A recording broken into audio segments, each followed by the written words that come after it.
Good evening, relatives. Welcome to the American Indian College Fund College Readiness Programming for Are You FAFSA Ready? I'd like to give a minute or so for our viewers to join us this evening. So if you're with us, please drop in the chat and let us know what state you're tuning in from and where you're viewing from.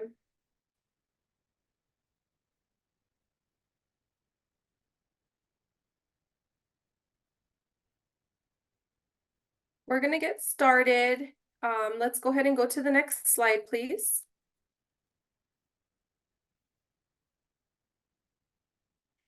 As we ground ourselves this evening, let's take a moment and just take a deep breath.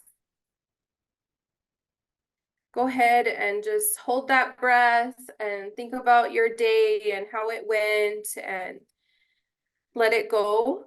Let that breath go. Take another deep breath. Think about your future and taking in this knowledge and what it's going to do for you and your future and your families. And go ahead and let that breath go. Let's acknowledge our wonderful presenters, viewers, and educators from the past, present, and the future. Let us open our minds and hearts to receiving this knowledge in a good way that will help pave the way to better ourselves, our community, through higher education. Before we begin our session, let us thank Creator for all that we are and all that we have as we navigate into a promising future. Prayers for all of you this evening that you may be blessed and watched over. The American Indian College Fund was founded in 1989. For over 31 years, the College Fund has been the nation's largest charity supporting Native students' access to higher education. We provide scholarships and programming to improve Native American students' access to higher education and support and tools that they need to succeed. Our mission is to invest in students, Native American students, tribal colleges, and education to transform lives and communities. Thank you. Next slide. So I'd like to introduce myself. Good evening, relatives. My name is Jenna Gray. I'm Sicangu Lakota from the Rosebud Sioux tribe, and I am the College Readiness Associate. I'd like to turn it over to the program administrator. Yeah, Sharon Shabala Yinja sent in initially that's me Bashir to what's on Yiche. Nas Chanel. Hello, my name is Rowana Shabala. I am the program administrator for the College Readiness Program. We are so excited to bring this information to you and collaborating with one of our TCUs out of the 35 TCUs throughout the country. So I hope you guys are here, get some good information. If you have any questions, definitely let us know. I will be watching the chat and again, Akiahat and welcome.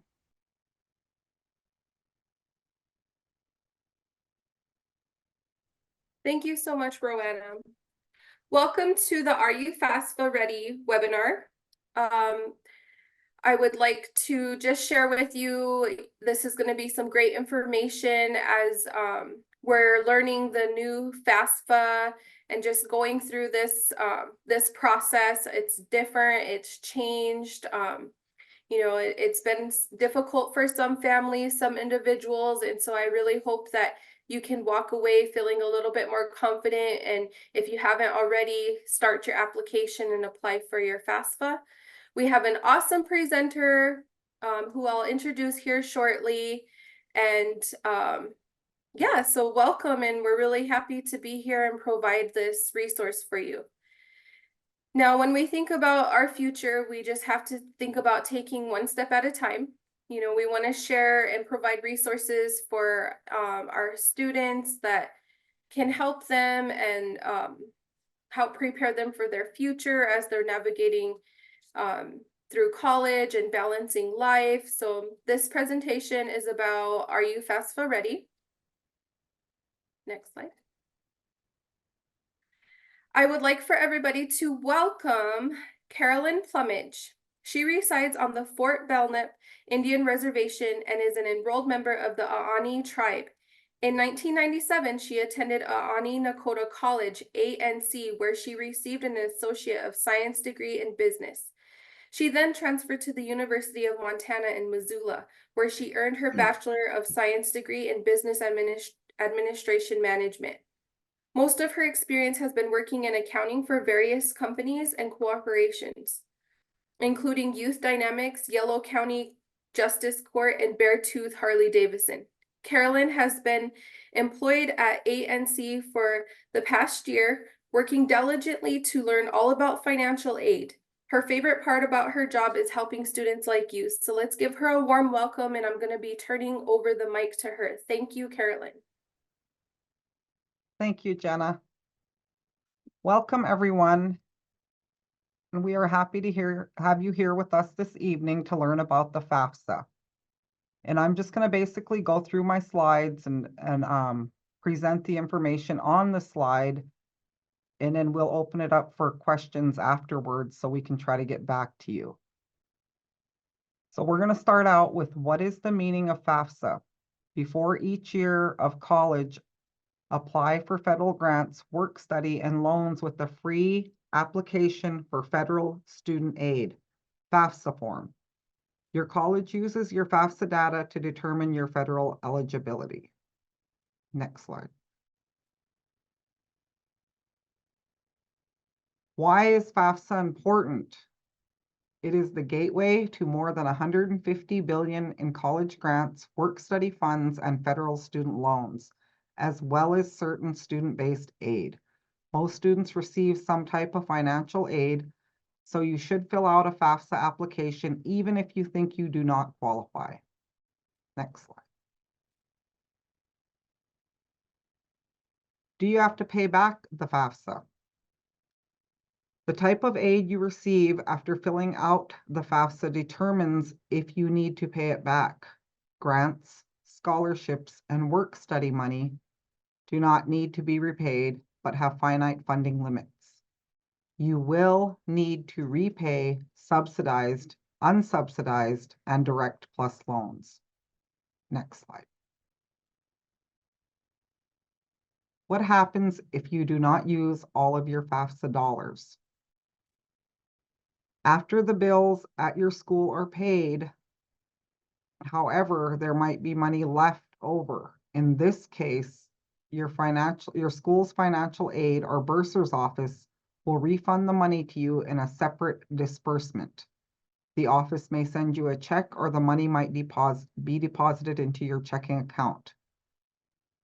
This is important to remember due to the fact that you may not receive a refund. There may not be money left over. You may still owe, depending on how much Pell you are awarded through the U.S. Department of Education. So it is important on this slide that I mentioned to keep a budget, keep a running budget for yourself. So you may have paid your cost of attendance, then you need to keep track of your bookstore charges. How much did you charge there? Whatever extra fees, lab fees, if they take any of that out. I don't know what your school, how they disperse their bills. Just kind of look at it, ask around if you would like to know, detailed. I just think that it's important for you to keep a running budget for yourself to know how much Pell you may or may not be receiving as a refund. Because I know with our students, that has been a problem because they think they're getting the whole lump sum. It isn't. It's broken out into 2 payments, so you'll get one in the spring, one in the fall, or vice versa. So just keep a budget for yourself to know how much you either owe or how much you may be refunded. Okay, next slide. 7 things you need to know before you fill out the FAFSA form. This is important. Be prepared, have your information ready. So when you are going through your FAFSA form, you're able to answer all the questions and complete your FAFSA form. Your FAFSA form is not complete until you sign and submit, all parties. So if you have a contributor that needs to sign and submit and they didn't, your form is not complete and you will be denied until it is complete. And I'm finding working with our students, most of them are not complete due to the fact that they did not sign and submit at the end of the FAFSA application online. So I just want to mention that before we get started. It's also very important to keep this information that you start with, your FAFSA ID, your passwords, and save key, whatever they're requiring you to have to log into your FAFSA. Put it on a separate sheet, write it down, put it in your phone book, something, somewhere, keep it safe, because you will need this throughout your lifetime, should you have children. So you may think you're done with your college career, you received your degree, you don't need it no more. When you have children and they sign up to do a FAFSA, the federal government is going to keep your information in their system because it's going to ping off your social security number. So it's going to want to know your information and how to verify it. So it's just important to keep this information throughout life so that way you know how to get into your account should you have children. Number one, your FAFSA or your FSA ID. If you haven't done so already, create a FSA ID, which is your account username and password. The FSA ID is a digital legal signature that lets you complete and update the FAFSA form. So create your own and keep it safe. Parents of dependent students will need to use their own FSA ID to complete the FAFSA process. We recommend creating your account early, even before you're ready to complete the FAFSA form. This extra step can avoid delays in the process, especially since it can take up to 3 days before you can use your FSA ID. Next slide. Oh, 2, your social security number. You can find your social security number on your social security card. If you do not have access to it or you don't know where it is, you can request a new or replacement social security card from the Social Security Administration. If you are not a US citizen but meet our other eligibility criteria for federal student aid, as an eligible non-citizen, you will also need your alien registration number. Both parents and students need information for the FAFSA form. Very important. This is why we say these are the things you need before you start your FAFSA. The Social Security Administration to replace your card may take up to 2 weeks. So very important. Next slide. Number 3, your driver's license. You need to enter your driver's license on the FAFSA form. If you don't have a driver's license, don't worry about this step. Next slide. Number 4, your federal income tax return. This one is important that you have your actual return handy with you just to help you through this data retrieval tool that they use. The form's very picky on how to get in. Once it lets you in, it's going to ask another question. What is your address? It's going to want the exact address of what you put on your tax return. So it's important to have your tax return with you. So for example, they're going to say like PO Box, 920. While on your tax return that you entered or filled in and turned into the IRS, they're going to look for however you put it on your form. So, PO Box, what if it's P.O. space B, it's finicky like that. I don't know why, but it's just kind of important to know what your form looks like so you can enter that information into the online data retrieval tool. So on the 2024-2025 FAFSA form, you and your parents, if you're a dependent student, your contributor now, I believe it also states, will report your 2022 income. So for 24-25, you need your 2022 income. Since you probably filed your 2022 income tax return by the time the FAFSA form is available, you may be eligible to transfer your tax information into the FAFSA form right away using the IRS data retrieval tool. When using this tool, it is important to have your 2022 tax return available for reference. Next slide.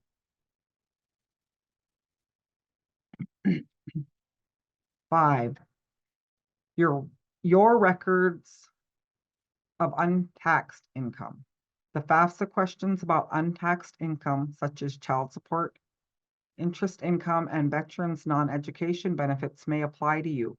On the 2024 FAFSA form, you will report your 2022 or your calendar year information when asked these questions. Find specific details for parents' untaxed income and students' untaxed income.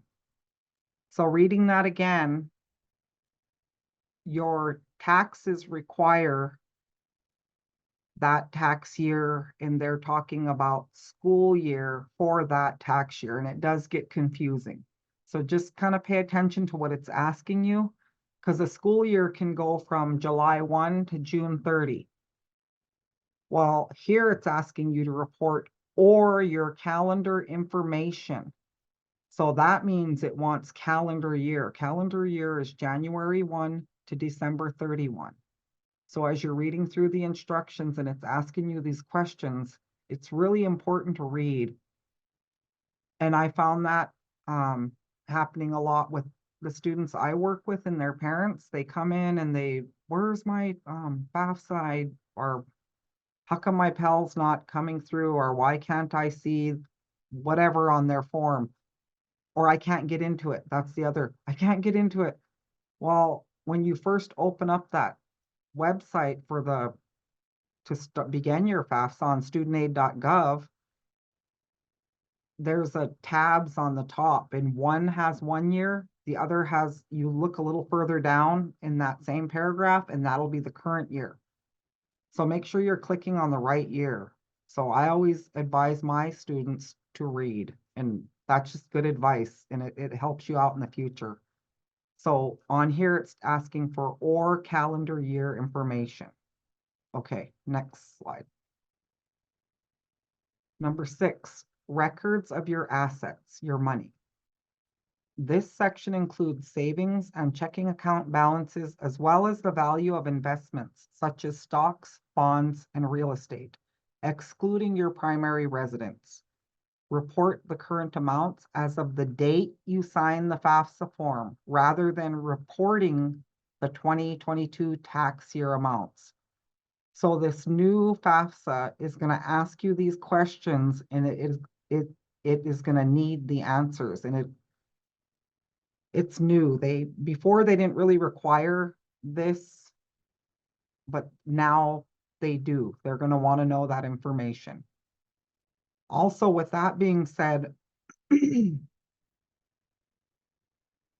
important when you're going through your FAFSA online, the online application, to click into the module regardless. Don't skip over sections, because I'm finding as I'm working through my ICERs, that's what we call them when we pull them through the studentaid.gov into our software systems here at our college. If you skip through the module and you don't click into that section, it's going to require a lot of verifications, and verifications for some are harder to complete than others. Some might have, whatever it's wanting to bring in their physical social security card, to bring in taxes. It'll actually require you to bring in different documents for your financial aid officer to enter into that school system to make sure that you're qualified. And I've been noticing it does that when you skip through the module. So with this being said, and this is a really important piece of this new FAFSA that they launched, the new form that they use, I would click in and I would just answer everything to save yourself time. Because if not, I've noticed it'll ask you for more things in the future. And then that just delays your Pell. And you might need your Pell, sooner than later. So it's a personal choice if you choose to do either way, but that's just a little bit of advice. Okay, next slide. Number 7, list of the schools you're interested in attending. Be sure to add any college you are considering, even if you haven't applied or been accepted yet. The schools you list on your FAFSA form will automatically receive your FAFSA results electronically. They will use your FAFSA information to determine the types and amounts of financial aid you may receive. You can list up to 20 schools at a time on the FAFSA form. And that's good news because it used to be 10, but now they're allowing up to 20 schools to be listed. Next slide. The 2024-2025 now calculates off of your Student Aid Index, SAI. It used to be EFC. That is no longer in place. We now look at your SAI. Estimated Financial Assistance, EFA, will change to Other Financial Assistance, OFA. And Expected Family Contribution, EFC, will change to Student Aid Index, SAI. SAI is cost of attendance, or your need is based on your cost of attendance minus your student aid minus your other financial assistance. That will give you your need. With this being said, if it's a little more different, I guess. I don't know how to explain it other than saying it. If your SAI is less than 0, all non-Pell aid will use calculated SAI at 0, and I believe it's up to negative $1,500. So you'll still qualify at a 0 SAI. And another new update they added is families of veterans will now, if they are combat and their paperwork says combat, your SAI can be any amount before you can only go up to a certain amount and you would qualify. It now allows any amount for combat veterans in that status category will be calculated as a 0 SAI. So you will be eligible and you will qualify for your Pell. So that's important to remember, and maybe let other students know who have family members who served and are combat veterans. So for example, if you yourself are combat, you will qualify. If your combat veteran passed away and are deceased, then the beneficiaries, the dependents, will qualify. So that's something important to kind of look up and look into, and maybe go visit your financial aid officer about a little more if you're in that category. Okay, next slide. This is the QR code for the Student Aid Index and Pell Grant eligibility link. And on this link, I didn't put it in the slides because it's quite lengthy, but it gives you the information to answer your questions. It goes through examples, it goes through calculations, so you might want to read through it and it'll give you a better understanding of what it is and how they calculate and what yours calculates out to be. So it'll go over maximum Pell, minimum Pell, calculated Pell based on SAI. It'll go through if you're independent, dependent student, and then it'll give you examples. And it's good information to look over. So if you have a minute, if your folks have a minute, it talks about who's exempt from asset reporting, who you should pick to be your contributor, because now it's no longer, that's a new term and you will be using your contributor. It gives you examples of that. It'll give you worksheets where you can actually go in to a formula guide and see where you may fall with your information before you fill out your FAFSA. And this is just helpful so you know how to answer these questions better for yourself. But it's important to answer them correctly to the best of your knowledge, because the government will catch it. What they do is they it kind of goes off, pings off of your social security number. So they may not catch it right away, but eventually they will if it's happening. So it's just better to report to the best of your knowledge and to click into the module and actually complete that section so it isn't asking for a bunch of requirements. So if you have your phone, take a minute, scan this QR code and check this out.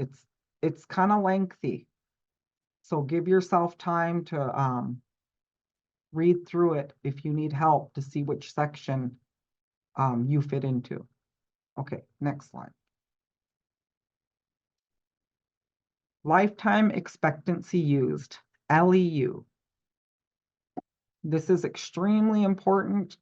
This is how much Pell Grant you can receive for your lifetime.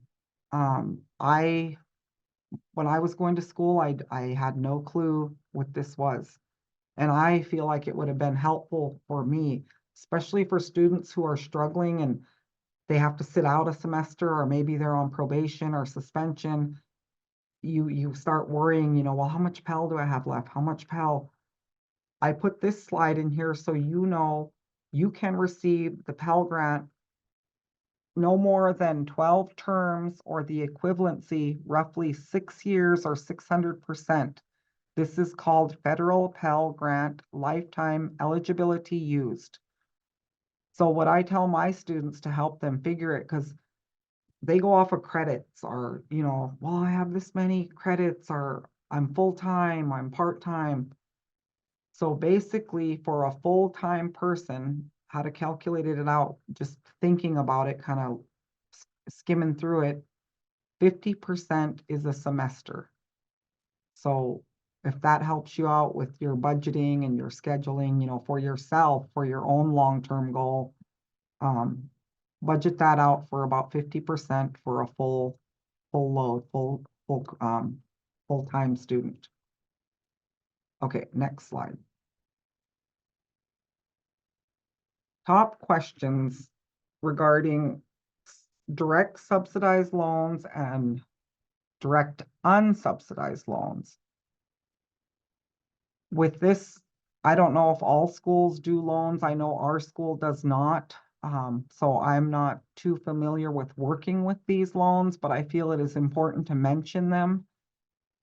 Because I know bigger schools do offer these. So I just kind of want you all to know the difference between the loans. So as you're doing your applying and what you're going to accept and deny, it helps you decide which ones you are going to accept, if you are going to accept any.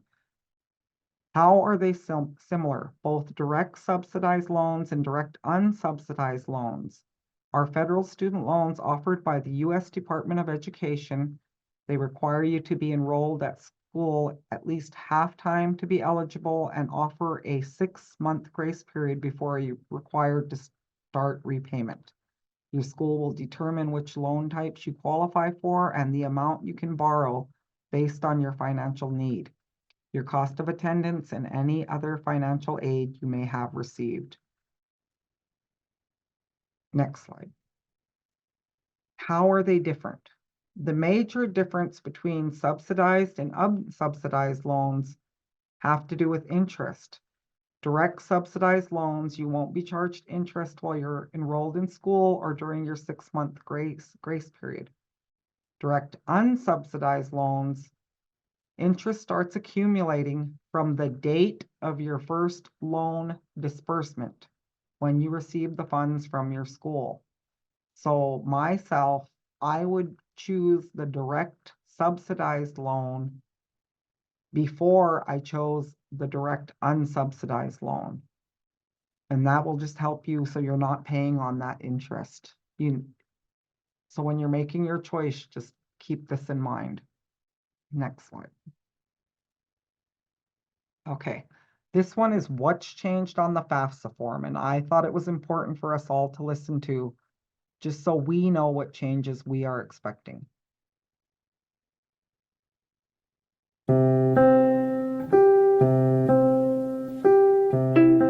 Hi, I'm Taylor, a guidance counselor here to answer your questions and help you on your financial aid journey.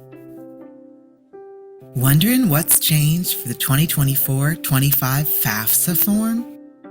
There are 6 key changes coming to the FAFSA form and experience for 2024-25. 1. A spouse or step-parent may need to participate in your FAFSA form as a contributor. Contributor is a new term being introduced for the 2024-25 FAFSA form, and we'll go into more detail on what that means in our Who is a Contributor on the 2024-25 FAFSA form video. 2. Your federal tax information will now be transferred directly from the IRS into the form. This information will be used to determine your eligibility for federal student aid and shared with schools and state higher education agencies to prepare financial aid offers. 3. For this transfer to happen, you and your contributors must provide consent and approval on the FAFSA form. This is a new requirement, and if consent and approval aren't provided, you will not be eligible for federal student aid. Even if one of your contributors doesn't have a Social Security number, didn't file taxes, or filed taxes outside of the U.S., consent and approval are still required. 4. You and your contributors will each need to have your own studentaid.gov account username and password to access and complete the online FAFSA form. Contributors who don't have a Social Security number can still create a studentaid.gov account to fill out their sections on the FAFSA form. But remember, you must be a U.S. citizen or eligible non-citizen to be eligible for federal student aid. 5. Once your FAFSA form has been started, you will now be able to view the status, including contributor progress, in your studentaid.gov account. Finally, when you complete the online FAFSA form, your information can now be sent to more schools, with the option to select up to 20 colleges, career schools, or trade schools. If you have more questions about the FAFSA process, visit studentaid.gov.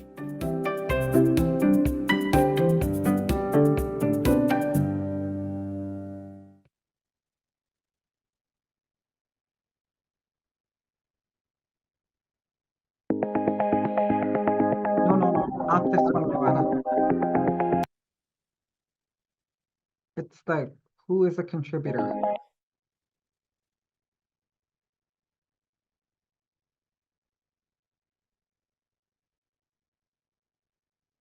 I guess this is the one. Sorry, I apologize.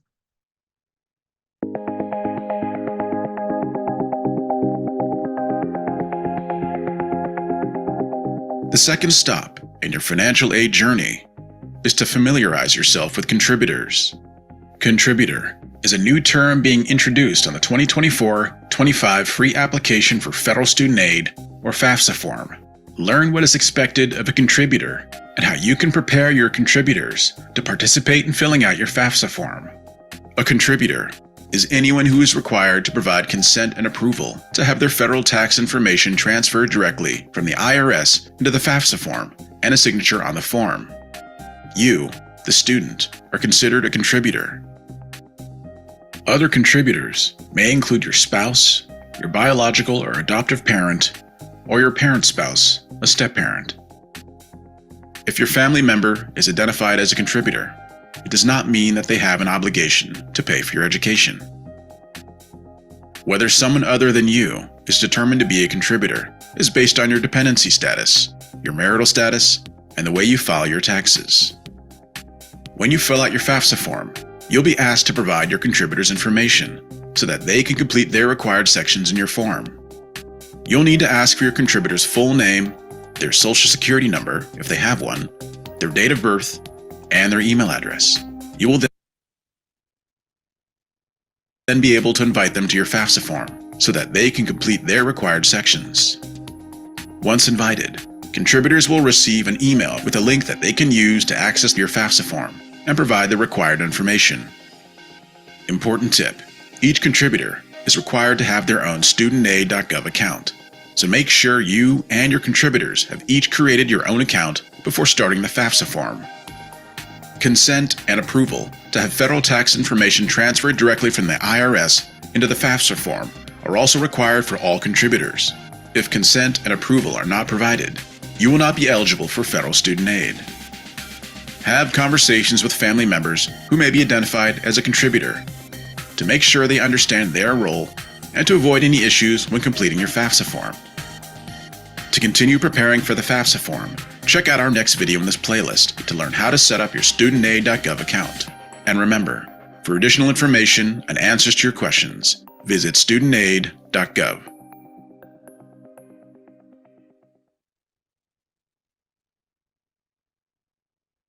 So this is a QR code for all of the videos that I just showed you.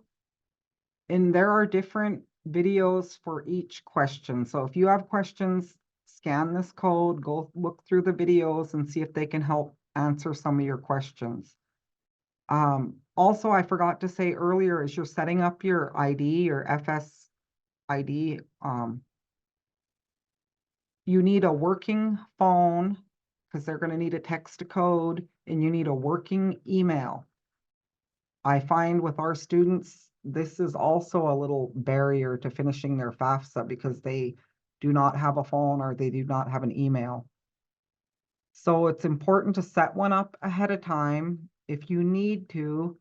And if you need to, what we do is we have a student borrow a phone where they can at least get the text sent to for that time being.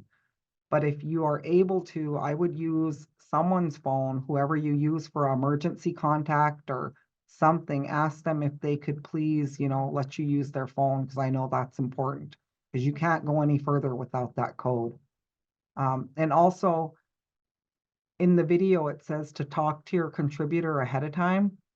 That's really important too, because what I'm finding is sometimes they do not want to, they just don't. So it's important for them to know that they are not responsible for paying your bill. They are simply a contributor according to the U.S. Department of Education, and it's just a new term that they are using. So it's not nothing to be scared of, nothing new.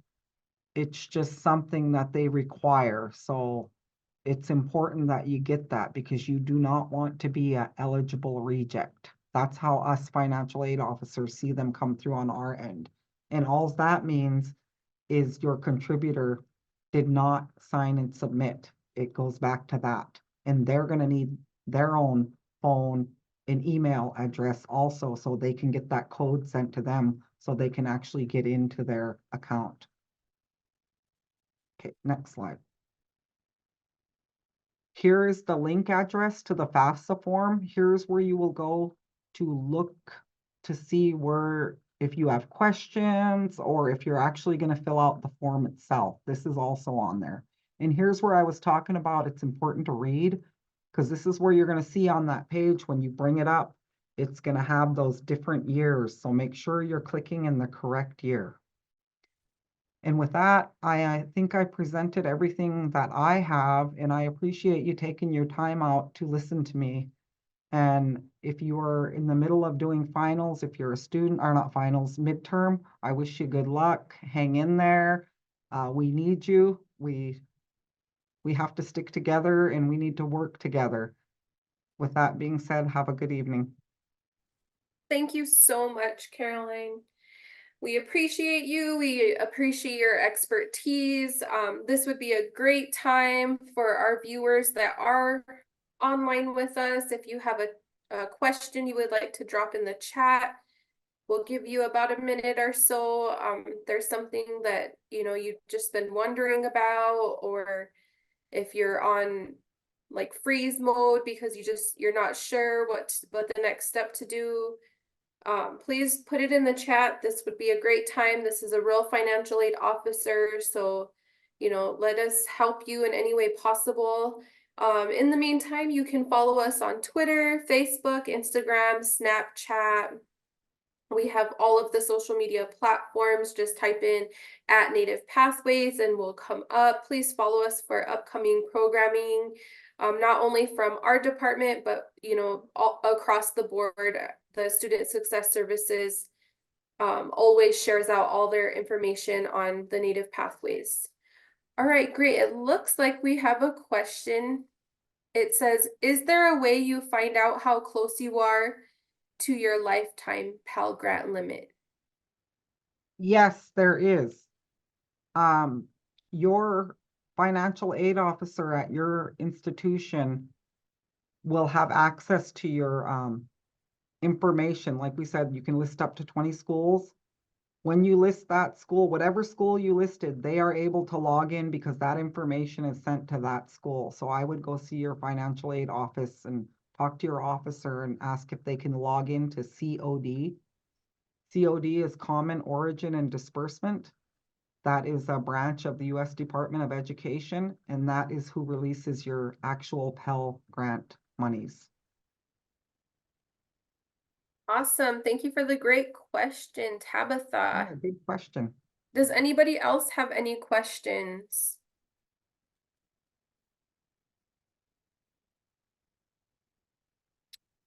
We appreciate you spending your evening with us and just taking a time out to come learn about FAFSA as you're preparing and getting ready for your next steps and for your future. Please scan this QR code and please do our survey. We will have a raffle, and so we're just really would liking your feedback, and we would love to hear from you. So if there's no more questions, I hope you guys have an awesome evening and a great rest of the week, and we look forward to seeing you again. Wopila Tonka. Thank you.